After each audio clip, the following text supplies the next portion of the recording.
90 రోజుల కోర్సు పూర్తి చేస్తే చాలు 100% ప్లేస్మెంట్ సపోర్ట్ తో సాఫ్ట్వేర్ జాబ్ మీ సొంతం. వెంటనే కోడ్ జ్ఞాన్ డెస్టినేషన్ ని సంప్రదించండి.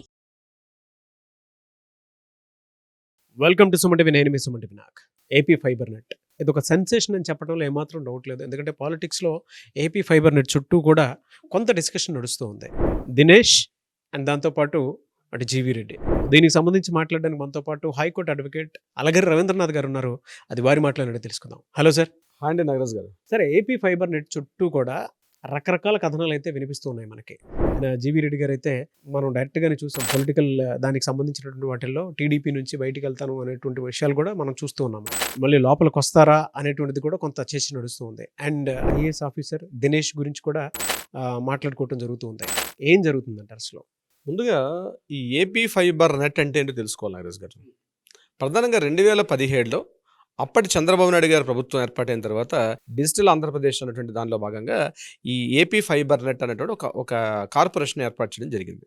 అంటే వీళ్ళ యొక్క ప్రధాన ఉద్దేశం ఏంటంటే రాష్ట్ర వ్యాప్తంగా ఉన్నటువంటి పట్టణాలు, పల్లెలు, చిన్న చిన్న గ్రామాలు అంటే హ్యామ్లెట్స్లో కూడా అటువంటి వాటిలో కూడా హై స్పీడ్ ఇంటర్నెట్ వినియోగం, టెలిఫోన్ వినియోగం, at the same time television సౌకర్యం, ఈ మూడింటి కూడా అధునాతనమైన ఇంటర్నెట్ అందించే ఉద్దేశంతో 2017లో డిజిటల్ ఆంధ్రప్రదేశ్ అనేటువంటి ఒక పథకంలో భాగంగా దీన్ని ఏర్పాటు చేయడం జరిగింది చంద్రబాబు నాయుడు గారు.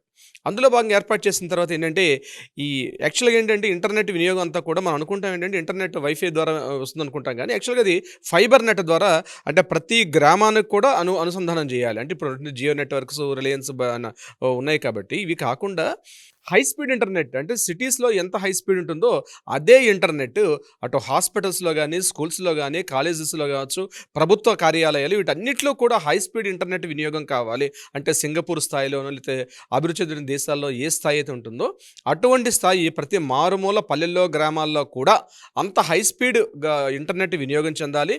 అది ప్రధానంగా హాస్పిటల్స్, ఇప్పుడు నేను చెప్పిన హాస్పిటల్లో కావచ్చు, కాలేజెస్లో కావచ్చు, అంటే డిజిటల్ క్లాసులు స్టార్ట్ అవుతాయి ఫ్యూచర్లో.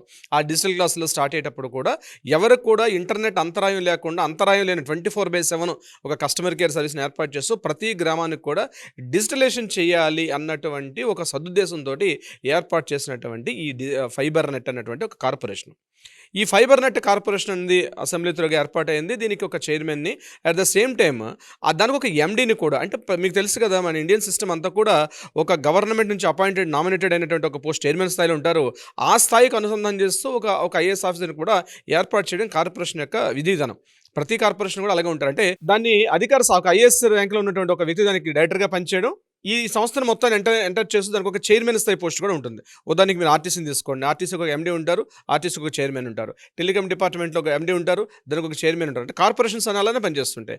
అదేవిధంగా ఫైబర్ నెట్ కూడా ఒక ఎండీని అట్ ద సేమ్ టైం ఒక చైర్మన్ని కూడా పోస్ట్ చేయడం జరిగింది. ఇది యాక్చువల్గా జరిగింది. దాన్ని కంటిన్యూగా వచ్చేట తర్వాత 2019 ఎన్నికల తర్వాత తెలుగుదేశం పార్టీ ప్రభుత్వం ఓడిపోవడం, దాని తర్వాత మళ్ళీ వైఎస్ఆర్సీపీ ప్రభుత్వం అధికారంలోకి వచ్చిన తర్వాత కూడా ఏదైతే 2017లో ఏర్పాటు చేసినటువంటి చంద్రబాబు నాయుడు గారు గవర్నమెంట్ ఏర్పాటు చేసినటువంటి ఏపీ ఫైబర్ నెట్ కార్పొరేషన్ కూడా కంటిన్యూ చేసి, ఎందుకంటే చట్టం ద్వారా రూపకల్పన అయింది కాబట్టి కంటిన్యూషన్ చేశారు. ఆ పరిపాలన అయిన తర్వాత గడిచిన 2024లో ఎప్పుడైతే ఈ కూటమి ప్రభుత్వం అధికారంలోకి వచ్చిందో అప్పటి వరకు ఉన్నటువంటి ఆ చైర్మన్ స్థాయిని తీసేసి అందులో ఆ పోస్టులోకి అపాయింట్ చేసినారు. కొత్తగా జీవీ రెడ్డి గారిని అపాయింట్ చేయడం జరిగింది. అయితే జీవీ రెడ్డి గారు ఎవరు, నేను మీకు పరిచయం చేసే ప్రయత్నం చేస్తాను.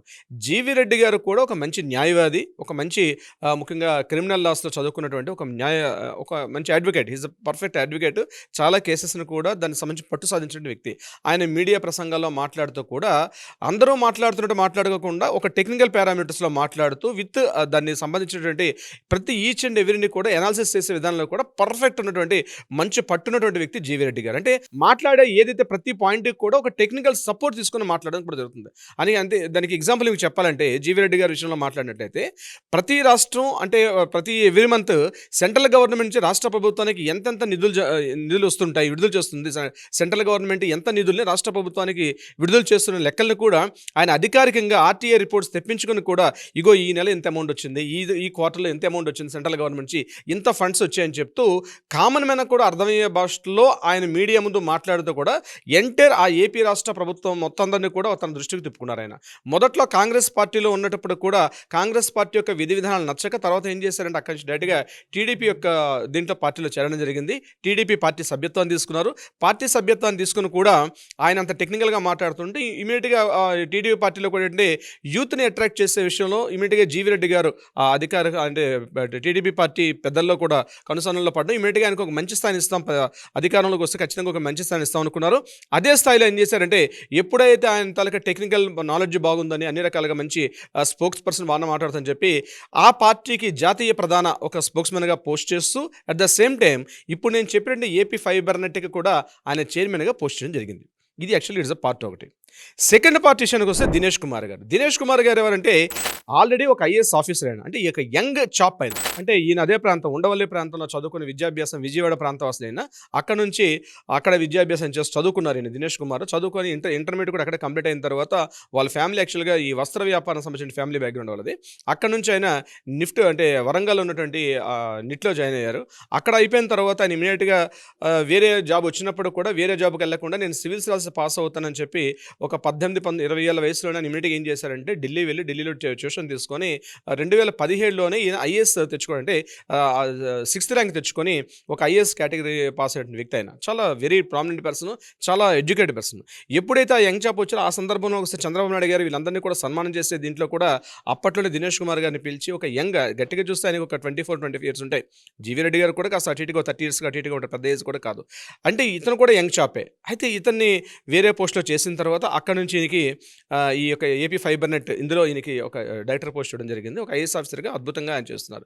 ఇది యాక్చువల్గా దినేష్ కుమార్ గారి యొక్క పరిచయం. సో దినేష్ కుమార్ గారు ఒక యువ ఐఏఎస్ ఆఫీసర్గా ఒక 24 ఇయర్స్ యంగ్ చాప్గా నేను చెప్తున్నాను ఆయనకి. ఆయన కూడా మంచి సక్సెస్ఫుల్గా చదువుకొని ఉన్నటువంటి వ్యక్తి. ఆయనకి ఏపీ ఫైబర్ నెట్ చైర్మన్గా చంద్రబాబు నాయుడు గారు కూడా యూత్ని ఎంకరేజ్ చేసే ఉద్దేశంతో ఆయన్ని కూడా ఆ పోస్టులో ఎంకరేజ్ చేయడం జరిగింది. జీవీ రెడ్డి గారిని కూడా అక్కడ చైర్మన్గా పోస్ట్ చేయడం జరిగింది. అయితే ఒక విధంగా చెప్పాలంటే జీవీ రెడ్డి గారిని గడిచిన ఒక 5-6 సంవత్సరాల నుంచి ప్రతి ఒక్క వ్యక్తికి పరిచయం. మీడియాలో అనేక టీవీ ఛానల్స్లో ఆయన రావడం, ప్రత్యేకంగా మాట్లాడడంతో ఒక ఆవేశపడినటువంటి ఒక యంగ్ చాప్గా మనం చెప్పుకోవచ్చు జీవీ రెడ్డి గారిని. ఇక్కడ దినేష్ కుమార్ గారు కూడా ఒక యంగ్ చాప్, ఆయన కూడా తన డిపార్ట్మెంట్లో అద్భుతమైనటువంటి కార్యాలు చేసిన వ్యక్తి ఆయన కూడా. అయితే వీళ్ళిద్దరిని కూర్చున్న తర్వాత ఏం చేశారంటే ఆయన సహసిద్ధంగా ఉన్నటువంటి ఆయనకి క్యూరియాసిటీ ఇమీడియట్గా ఏం చేశారంటే అసలు ఎంతెంత ఫండ్ ఖర్చు అవుతుంది, ఇప్పటివరకు ఎన్ని వేల కిలోమీటర్ల ఫైబర్ నెట్ వేశారు, అసలు ఉద్యోగులు ఎంతమంది ఉన్నారు ఏపీ ఫైబర్ నెట్లో, ఇందులో ఎవరికి పని పాటు లేకుండా ఎంతమంది ఇందులో పనిచేస్తున్నారు, ఖాళీగా కూర్చుని ఎంతమంది శాలరీలు తీసుకుంటున్నారు, ఇట్లాంటివన్నిటి మీద ఈయన పూర్తిగా ఎంక్వైరీ చేయడం మొదటి నుంచి అలవాటునికి. అందులో భాగంగా ఇందాక నేను చెప్పినట్టుగా ఒక రాష్ట్ర ప్రభుత్వాన్ని ఢీకొట్టి సెంట్రల్ గవర్నమెంట్ నుంచి ఫండ్స్ ఏ మేరకు వస్తాయి అని అంటే అదొక తెలియని నిగూఢ రహస్యాన్ని కూడా ఆయన తన ఆర్టీఐ ద్వారా ప్రతిరోజు ఆ సెంట్రల్ గవర్నమెంట్ లేఖలు రాస్తూ కూడా ఆయన తెప్పించుకొని రిపోర్ట్స్ మీడియా ముందు పెట్టడం ఇంతకుముందు ఆయన తాలూకా కృత్యాలు అటువంటివి ఉండేవి. అటువంటిదే ఇక్కడ కూడా ఏం చేశారంటే ఈయన ఏపీ ఫైబర్ నెట్ చైర్మన్గా వచ్చిన తర్వాత అసలు ఆ సంస్థలో జరుగుతున్నటువంటి రాష్ట్ర ప్రభుత్వం నుంచి ఎంత విడుదలవుతున్నాయి, ఎంతవరకు ప్రోగ్రెస్ చేశారు, ఎంతమంది స్టాఫ్ ఉన్నారు, ఎంత మేరకు వాళ్ళు ఎన్ని కిలోమీటర్ల మేరకు ఫైబర్ నెట్ని ఉపయోగించుకున్నారు, అసలు వీళ్ళు చేసే డ్యూటీస్ ఏంటి, ఎంతెంత శాలరీలు అందుకుంటున్నారు, ఇప్పుడు ఇవన్నీ కూడా ఆయన మొత్తం కూడా కూపీ లాగిన తర్వాత ఆయన ఫైనల్గా ఆయన తేల్చిన రిపోర్ట్ ఏంటంటే 492 మంది ఉద్యోగస్తులు పని పాటు లేకుండా ఇందులో కేవలం రాష్ట్ర ప్రభుత్వం శాలరీస్ తింటూ కూర్చున్నారు. కాబట్టి వీళ్ళు ఈ సంస్థకు గుదిబండగా మారారు, వీళ్ళు ఈ సంస్థకు అవసరం లేదు. కాబట్టి ఇమ్మీడియట్గా ఆ 492 మంది ఉద్యోగస్తులను కూడా ఇక్కడి నుంచి టెర్మినేట్ చేయమని చెప్పి ఆయన ఒక లేఖను రాయడం జరిగింది జీవీ రెడ్డి గారు.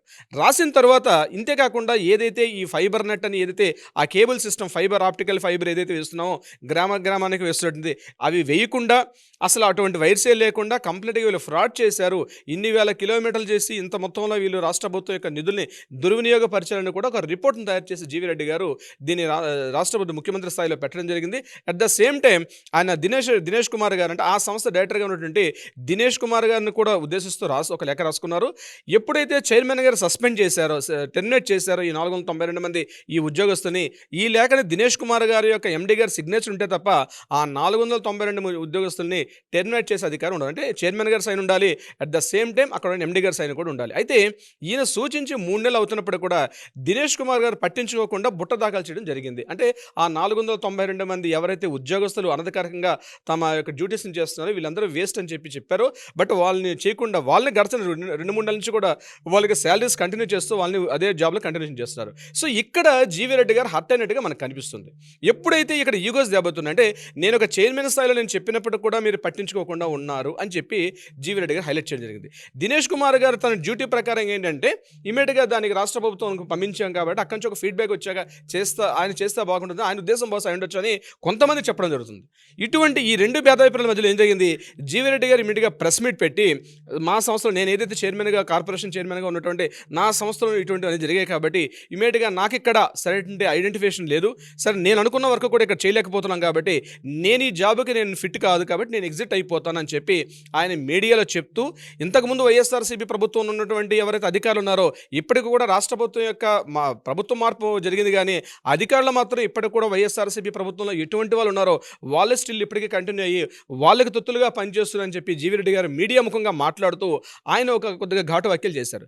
దీనికి సందర్భించి ఇమీడియట్గా ఇక్కడ ఆయన టెర్మినేట్ అయిపోతే ఆయన ఒక బహిరంగ లేఖ కూడా రాశారు, నేను టెర్మినేట్ అయిపోతున్నాను, not only corporation chairman post ఒకటి కాకుండా తెలుగుదేశం పార్టీ ప్రాథమిక సభ్యత్వానికి అదేవిధంగా నేను ఉన్నటువంటి చైర్మన్ పోస్ట్కి దీంతో పాటు నేషనల్ మీడియా కూడా స్పోక్స్మెన్గా ఉన్నాను కాబట్టి ఈ 3 పోస్టులకి రిజైన్ చేస్తూ నేను ఎగ్జిట్ అయిపోతున్నానని చెప్పి ఆయన రాయడం జరిగింది. మీడియాలో మరొక మాట మాట్లాడడం కూడా జరిగింది. జీవీ రెడ్డి గారు ఏమన్నారంటే నేను పార్టీ అధికారులు లేకపోవడం ప్రతి సందర్భంలో కూడా లోకేష్ గారు కావచ్చు లేకపోతే చంద్రబాబు నాయుడు గారు కావచ్చు మాకు ప్రతి సందర్భంలో అందుబాటులో ఉండేవారు కానీ ఇప్పుడు మాకు అందుబాటులో లేరని ఒక కొద్దిగా ఘాటు వ్యాఖ్యలు చేసి ఆయన మీడియా సమస్యలు మాట్లాడి ఒక లేఖని మీడియా ప్రముఖంగా ఇవ్వడం జరిగింది. అయితే దీనికి ఇమీడియట్గా స్పందించిన చంద్రబాబు నాయుడు గారు ఒక మాట చెప్పడం జరిగింది. అంటే చంద్రబాబు నాయుడు గారు లోకేష్ గారితో మాట్లాడుతూ ఈ విషయం చాలా తీవ్రంగా ఉందని చెప్పి ఇమీడియట్గా దినేష్ కుమార్ అంటే ఈయన యొక్క రాజీనామాని ఆమోదిస్తూ at the same time Dinesh Kumar గారిని కూడా ఆ పోస్ట్ నుంచి వేరే పోస్టుకు బదిలీ చేయడం జరిగింది. ఆ కొత్త పోస్టులోకి ఇప్పుడు ఆదిత్య గారు అని చెప్పి ప్రవీణ్ ఆదిత్య గారు అని చెప్పి కొత్త అపాయింట్ చేశారు. ఇది యాక్చువల్గా జరిగినటువంటి స్టోరీ. ఇది ఇక్కడ ఏం జరిగిందన్న విషయాన్ని కాస్త విమర్శకులు వీరందరూ మాట్లాడుకున్న విధానాలు ఉందంటే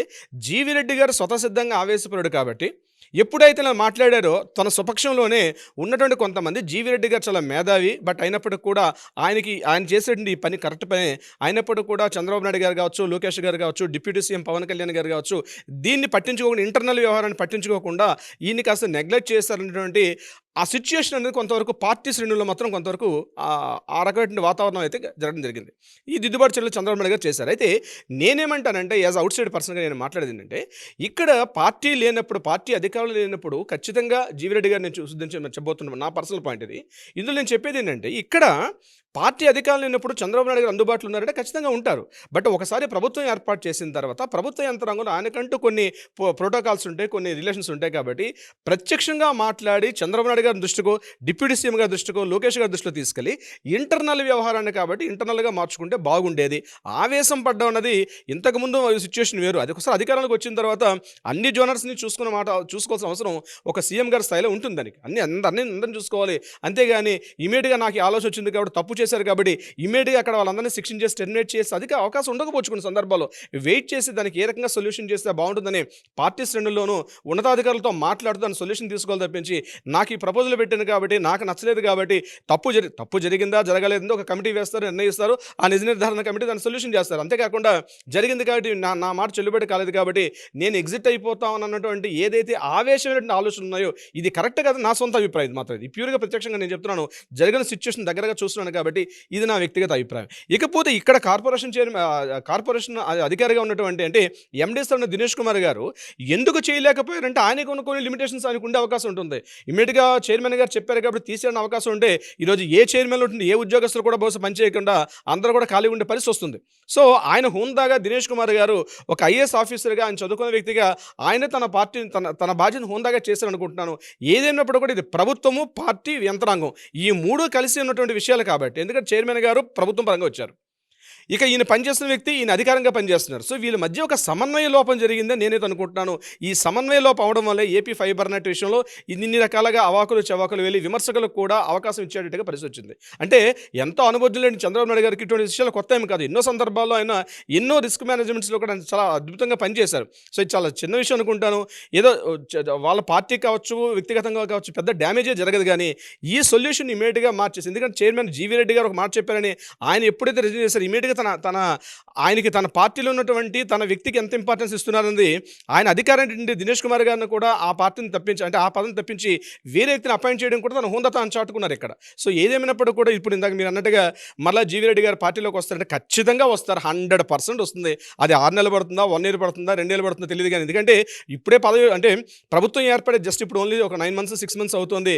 బట్ ఇంకా 4 సంవత్సరాల పరిపాలన ఉంది కాబట్టి ఇప్పుడెప్పుడో ఏ జరిగిపోదు. ఖచ్చితంగా జీవీ రెడ్డి లాంటి వ్యక్తి యువ నాయకులు అవసరం, పార్టీ కూడా ఖచ్చితంగా రావాలని కోరుకుందాం. ఇక్కడ పార్టీలకి లేకపోతే వ్యక్తులకి ఇక్కడ ఇంపార్టెన్స్ ఇవ్వడం కాకుండా ప్రభుత్వం చేస్తున్నటువంటి ఏదైతే విధి విధానాలు ఉన్నాయో ప్రతి ఒక్క వ్యక్తికి కూడా అందుబాటులో ఉన్న ప్రతి ఏదైతే ఈ సదుద్దేశంతో స్టార్ట్ చేసినటువంటి ఈ ఏపీ ఫైబర్ నెట్ అన్నటువంటి ఆ లక్ష్యాలు ఏవైతే ఉన్నాయో ఆ లక్ష్యాలు పరిపూర్ణ అవ్వాలని అయితే మాత్రం మనం కోరుకుందాం. Nagaraj garu, anyways thank you so much Alagiri Ravindranath garu. Thank you so much Nagaraj garu. Suman టీవీలో మీ పర్సనల్ అండ్ బిజినెస్ ప్రమోషన్స్ కోసం కింది నెంబర్కి కాంటాక్ట్ చేయండి.